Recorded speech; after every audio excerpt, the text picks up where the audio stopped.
Mi hija, mi única hija, publicó en internet que yo estaba senil para poder encerrarme en un asilo y quedarse con todo. Esa fue la verdad desnuda, la pieza que faltaba para entender el mecanismo completo de su engaño. Me lo enseñó mi vecina, con la cara descompuesta, una foto mía mirando por la ventana, ausente, acompañada de un texto empalagoso sobre el amor filial y las decisiones difíciles. En ese instante no sentí rabia, sino un frío metálico, la misma sensación de encontrar una pieza rota en el corazón de un reloj antiguo. Comprendí sus visitas, sus preguntas calculadas sobre mi dinero, me estaban despojando de mi vida, convirtiéndome en una anécdota triste para justificar su avaricia. Pero se equivocaron. Creyeron que el relojero había perdido el pulso, sin saber que en el silencio de mi soledad, estaba a punto de dar la hora exacta. Antes de continuar, suscríbete al canal y dinos en los comentarios desde dónde nos estás viendo. Mi vida se había convertido en una espera silenciosa en esta vieja casa de piedra de Castilla-La Mancha, un santuario de recuerdos que olía a madera, a cera, y sobre todo a la ausencia de Elena. Su sillón de orejas, junto a la chimenea, permanece como un trono vacío, guardando aún el calor fantasma de su cuerpo, cubierto por el chal de lana que sus manos artríticas dejaron a medio tejer. Desde que el Alzheimer se la llevó, el silencio se hizo tan denso que casi podía tocarlo, solo roto por el tic-tac del gran reloj de pared que construí para nuestra boda. Ese sonido era mi única compañía, el metrónomo de mi soledad. Me movía por las habitaciones como una sombra, un fantasma en mi propio museo, una reliquia cuyo único propósito parecía ser acumular polvo y esperar un final que no llegaba. Mi conexión con el mundo exterior era Sofía, mi hija. Una brillante relaciones públicas en Madrid, siempre vestida con una elegancia que parecía fuera de lugar entre estas paredes rústicas. Poseía una sonrisa deslumbrante, de esas que desarman, pero últimamente había aprendido a ver más allá del brillo, a notar que la luz nunca le llegaba a los ojos. Su marido, Javier, un asesor financiero de trajes caros y verbo fácil, completaba el cuadro. Siempre me hablaba con una condescendencia disfrazada de respeto, usando términos como optimizar activos o planificación de futuro. Sus llamadas semanales eran un ritual predecible, un interrogatorio disfrazado de preocupación. ¿Has comido, papá? ¿Te has tomado las pastillas? Sus voces amables no lograban ocultar que estaban haciendo un inventario, no de mi bienestar, sino de mis posesiones. En realidad, todo lo que tenía ya se lo había entregado en vida, pieza a pieza. Cuando Sofía decidió que necesitaba un máster en la capital para labrarse un futuro, vendí sin dudarlo la olivera centenaria que mi abuelo había plantado con sus propias manos, el último trozo de tierra fértil que nos conectaba con nuestras raíces. El dinero, que para mí representaba generaciones de sudor y esfuerzo, se esfumó en su matrícula y en el alquiler de un piso con vistas. El sueño que Elena y yo habíamos acariciado durante años, el de abrir un pequeño museo con mi colección de relojes antiguos, se transformó en la entrada para su chalet adosado, y en una boda fastuosa, en la que me sentí más un proveedor de fondos que el padre de la novia. Durante los últimos años de Elena, fui yo quien la sostuvo mientras sus recuerdos se desvanecían como el humo. El Alzheimer es un ladrón silencioso que entra en tu casa y te roba el alma de la persona que amas, dejándote solo el cuerpo. Rechacé cualquier ayuda externa. Era mi deber, mi último acto de amor incondicional, mi penitencia. Sofía aparecía una vez al mes, siempre con prisa, con una caja de pasteles que Elena ya no podía ni tragar, excusándose en que su trabajo era terriblemente absorbente. Recuerdo con una claridad dolorosa la tarde de su funeral. Mientras yo me aferraba al calor que aún desprendía el sillón de mi esposa, escuché a Sofía en el pasillo, hablando por teléfono con Javier sobre la tasación de la casa. La traición, cuando finalmente se materializó, no fue un golpe seco, sino una lenta y fría asfixia. La publicación en esa red social fue solo la confirmación pública de un plan que llevaba tiempo gestándose en la sombra. Acompañando a papá en esta etapa tan dura, escribió bajo mi foto. La memoria es frágil y a veces hay que tomar decisiones difíciles por el bien de los que amamos. Transformó un simple descuido mío en la cocina. Un día que dejé el fuego encendido unos minutos de más, en la prueba irrefutable de mi incapacidad. Mencionaba la necesidad de un entorno profesional y seguro, un eufemismo cruel para referirse a un geriátrico. El dolor fue físico, como si un engranaje helado se hubiera roto dentro de mi pecho, dejándome sin aire. Esa noche, sentado en el sillón de Elena, con la única luz de la pantalla del móvil de mi vecina iluminando las arrugas de mi cara, no sentí la rabia ciega que uno esperaría. En su lugar, me invadió una claridad desoladora y absoluta. El relojero que siempre he sido vio de pronto el mecanismo completo, cada pieza encajando con una precisión milimétrica. Las visitas, las llamadas, las sonrisas forzadas, los consejos financieros de Javier, todo eran engranajes de su codicia, girando en perfecta sincronía para despojarme de mi autonomía. Habían construido con esmero el relato de mi senilidad, y en ese momento, en medio de la desolación más profunda, decidí que no iba a decepcionarles.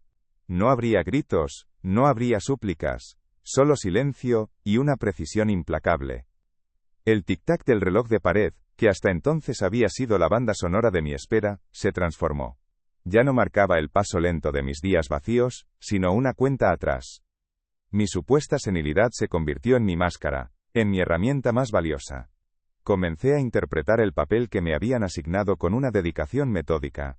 Olvidaba dónde había dejado las llaves justo cuando llegaban de visita. Les hacía la misma pregunta 2 o 3 veces durante nuestras conversaciones telefónicas, notando su impaciencia mal disimulada al otro lado de la línea. Les permití creer que su plan avanzaba sin fisuras, que el viejo mecanismo de mi mente por fin se había oxidado. Mientras ellos celebraban en silencio su victoria, yo trabajaba en la oscuridad de mi taller. Mi primer movimiento fue contactar a mi viejo notario, don Anselmo, un amigo de la infancia cuya integridad estaba por encima de cualquier cosa, y no al joven y ambicioso abogado que Javier me había recomendado. En su despacho, con el olor a papel antiguo y a confianza, modifiqué mi testamento. Pero sabía que eso no era suficiente. Podrían impugnarlo fácilmente, usando los mismos argumentos de mi incapacidad que Sofía estaba esparciendo. La solución no podía ser un documento privado que ellos pudieran manipular o anular. Debía ser algo público, irrefutable, un acto simbólico que resonara en la conciencia de todo el pueblo. La justicia, como la buena relojería, exige una ejecución impecable y a la vista de todos. Así nació la idea del homenaje. Un homenaje póstumo a la memoria de Elena Vargas y su contribución a la artesanía local. Lo organiqué con acento agudo todo desde la discreción, utilizando mi fama de viejo entrañable y un poco perdido. Propuse el evento en el ayuntamiento y, para mi sorpresa, aceptaron con entusiasmo.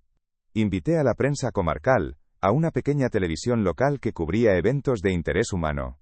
Cuando se lo conté a Sofía y a Javier, su reacción fue de un apoyo condescendiente. «¡Qué bonito, papá!».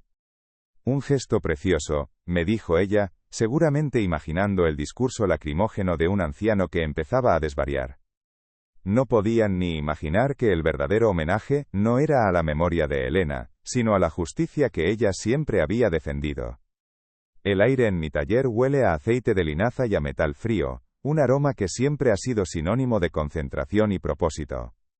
Mis dedos, aunque surcados por las arrugas de 82 años, todavía reconocen la diminuta textura de un piñón de escape, la tensión exacta de un muelle real.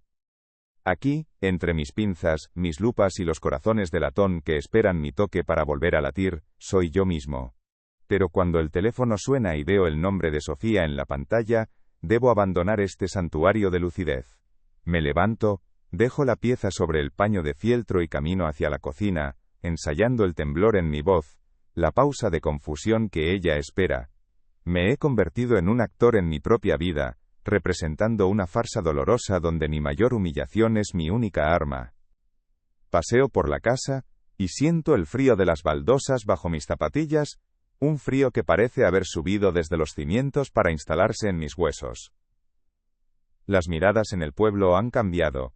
Antes eran de respeto, el saludo al maestro relojero.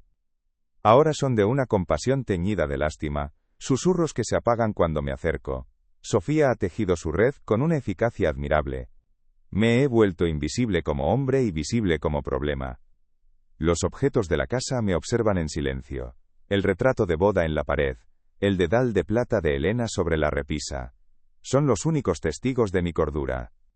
A veces, me detengo frente a su sillón y le hablo en susurros, no como un anciano que desvaría, sino como un general que informa a su reina. Le prometo que el nombre de los Vargas no se manchará con la avaricia, que su legado de honestidad será la última melodía que componga este viejo reloj. Recuerdo mis manos de joven, antes de que las manchas de la edad las colonizaran. Eran fuertes, callosas por el trabajo en el campo, pero ya entonces poseían la delicadeza que el oficio de relojero exige.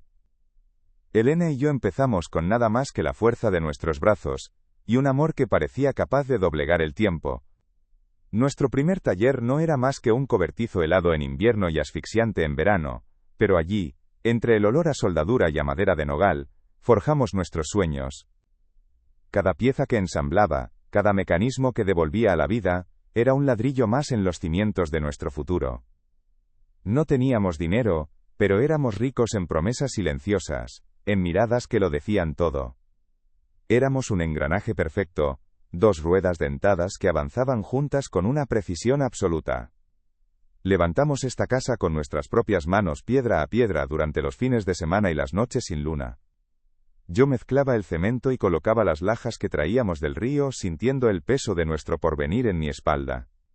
Elena, con su sonrisa infatigable, me traía vasos de limonada y pintaba las contraventanas de ese azul añil que le recordaba al cielo de su niñez. Cada viga de este techo, cada baldosa de este suelo, guarda el eco de nuestras risas y el sudor de nuestro esfuerzo. No era solo una casa, era el testimonio físico de nuestro pacto, un refugio construido para albergar no solo nuestros cuerpos, sino el amor que nos profesábamos. Un santuario contra el mundo. Por eso me duele tanto ahora sentirla fría, profanada por la sombra de la codicia que se proyecta desde Madrid. Y entonces llegó Sofía, un pequeño milagro que llenó cada rincón de la casa con una luz nueva y desconocida. Su llanto fue la primera música que no provino de la carraca de un reloj. Tallé su cuna con la misma madera de olivo con la que hacía las cajas de mis creaciones más preciadas, grabando en el cabecero dos pequeñas alondras que representaban a sus padres. Desde ese momento, cada pieza que vendía, cada reloj que reparaba, ya no era para nosotros. Era para sus vestidos, para sus libros, para asegurarme de que sus pies siempre tuvieran zapatos nuevos, aunque los míos estuvieran gastados. Elena y yo nos mirábamos por encima de su cabeza mientras dormía, y en ese silencio cómplice, nos repetíamos que cada sacrificio, por minúsculo que fuera, valía la pena solo por verla sonreír al despertar. Los inviernos eran largos, y los guisos de Elena, aunque hechos con amor, a menudo estiraban lo poco que teníamos. Recuerdo la vez que le compré a Sofía una muñeca de porcelana que vio en el escaparate de la única juguetería del pueblo. Costaba el sueldo de una semana entera de reparaciones. Durante ese mes comimos patatas y poco más, pero la expresión de su rostro al abrir la caja fue un festín que nos alimentó el alma. Le comprábamos cuadernos nuevos aunque los nuestros estuvieran llenos de anotaciones por ambas caras. Le pagábamos las clases de piano, mientras el nuestro, el que heredé de mi madre, acumulaba polvo en el salón. Eran promesas nunca pedidas, sacrificios invisibles que un padre hace sin esperar nada a cambio, simplemente porque el amor es así, un motor que funciona con la propia entrega. El día que vendimos el olivar del abuelo sentí que arrancaba una parte de mi alma. Era la tierra que había alimentado a mi familia durante generaciones, el lugar donde le pedí a Elena que se casara conmigo. Pero Sofía quería ir a la universidad en Madrid, y sus sueños eran más grandes que nuestras raíces. Elena y yo hablamos hasta bien entrada la noche, sentados en el porche, mirando esos árboles centenarios como si nos despidiéramos de viejos amigos. Es por su futuro, Arturo, me dijo ella, con esa mezcla de orgullo y melancolía en la voz. Le estamos dando las alas que nosotros nunca tuvimos. Y así, el dinero que olía a tierra y a historia, se convirtió en matrículas, en libros, y en un billete de tren, que se la llevó lejos de nosotros, hacia un mundo que ya no entendíamos. Madrid la transformó. Al principio sus llamadas eran un torrente de entusiasmo, de descubrimientos. Pero poco a poco, su voz empezó a adquirir un matiz distinto, una especie de impaciencia educada. Sus visitas se espaciaron. Cuando venía, traía regalos caros e impersonales que no encajaban en nuestra vida austera, vinos que no sabíamos apreciar, quesos con nombres impronunciables. Nos escuchaba hablar de la cosecha o de los vecinos con una sonrisa condescendiente, como si fuéramos los protagonistas de una anécdota entrañable pero insignificante.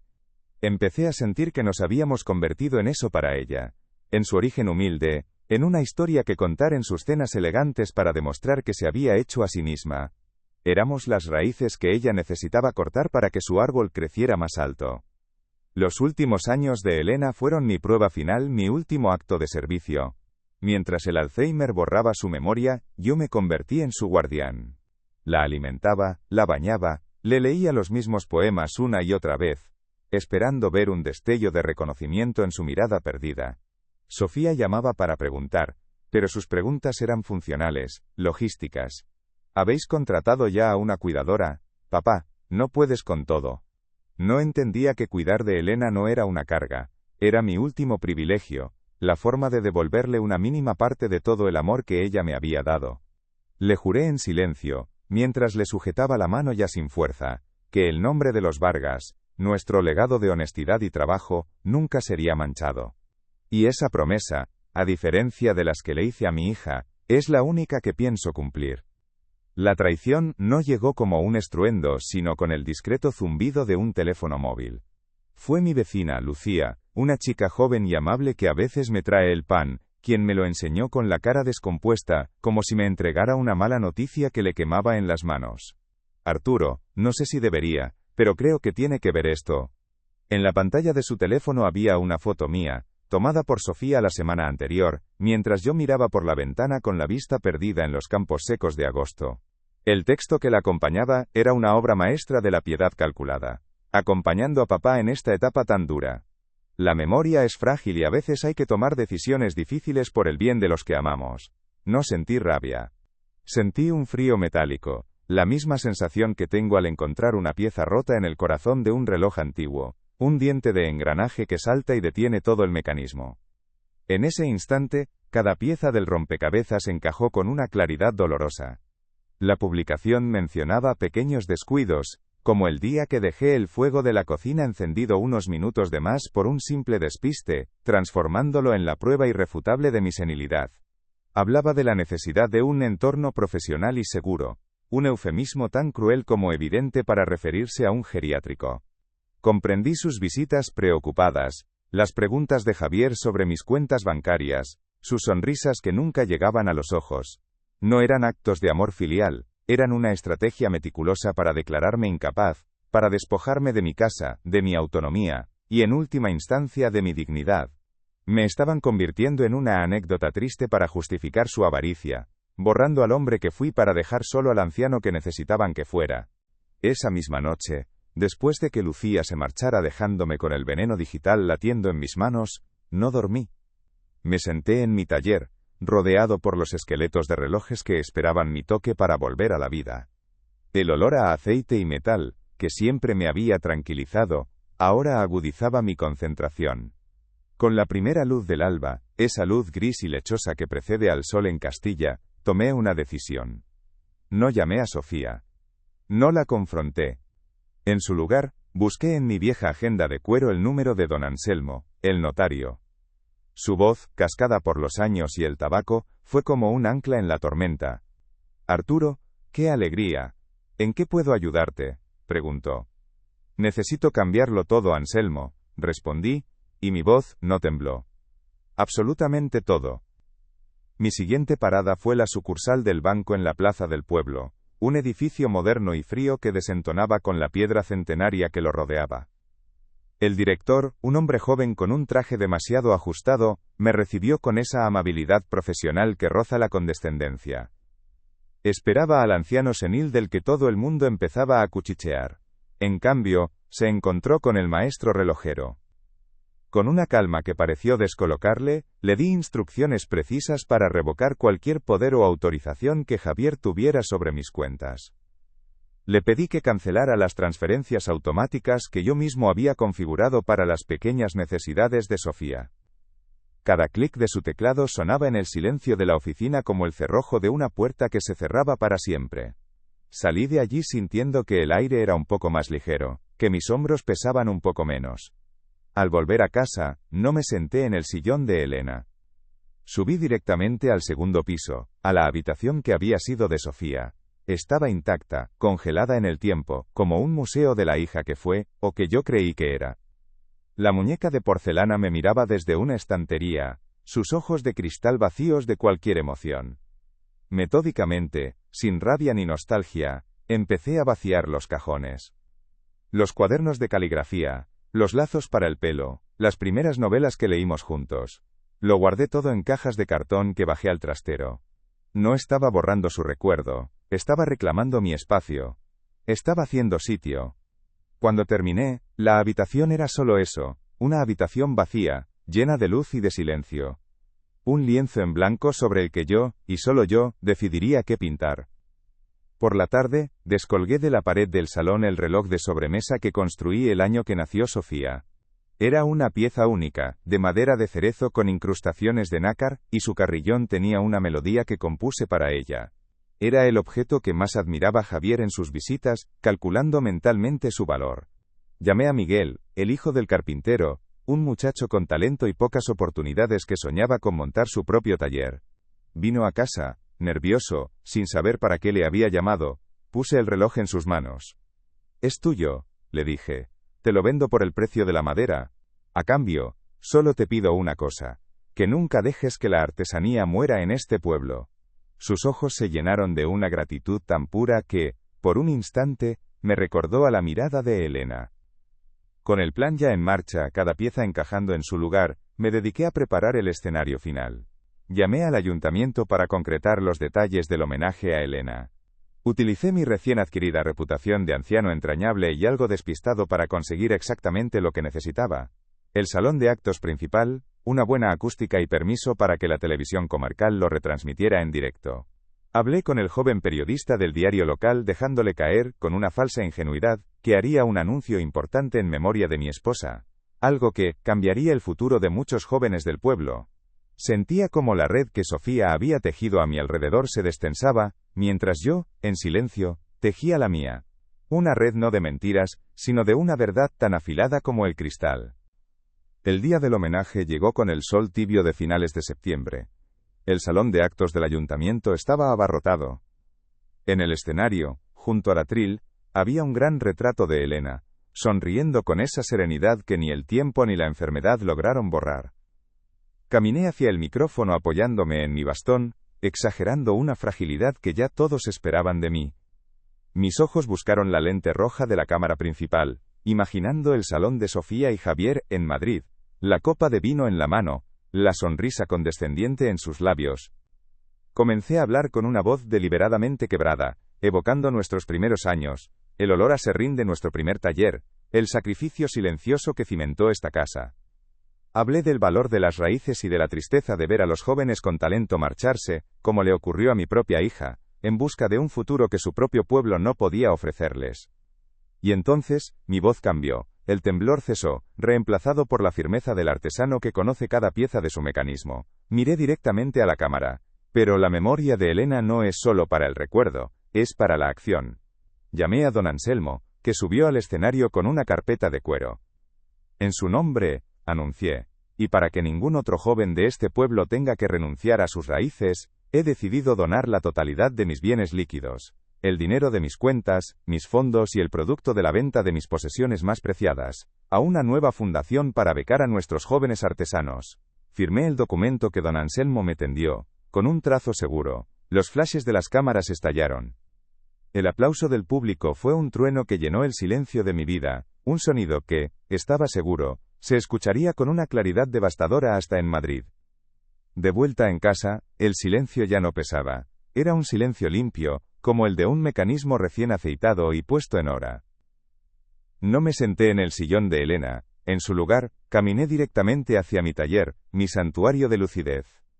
La luz dorada del atardecer entraba por la ventana, dibujando largas sombras, y bañando mis herramientas en un brillo cálido y familiar. Me senté en mi taburete, el mismo que he ocupado durante 60 años, y no toqué nada. Solo escuché. El tic-tac del gran reloj de pared llegaba desde el salón, su ritmo ya no era una cuenta atrás hacia el final, sino el latido sereno y constante de mi propia vida recuperada. Por primera vez en mucho tiempo, el sonido no marcaba la soledad sino la paz. Afuera, en la calle, escuché las risas lejanas de unos niños jugando. Y supe, sin necesidad de palabras, que el relojero por fin había puesto su propio corazón en hora.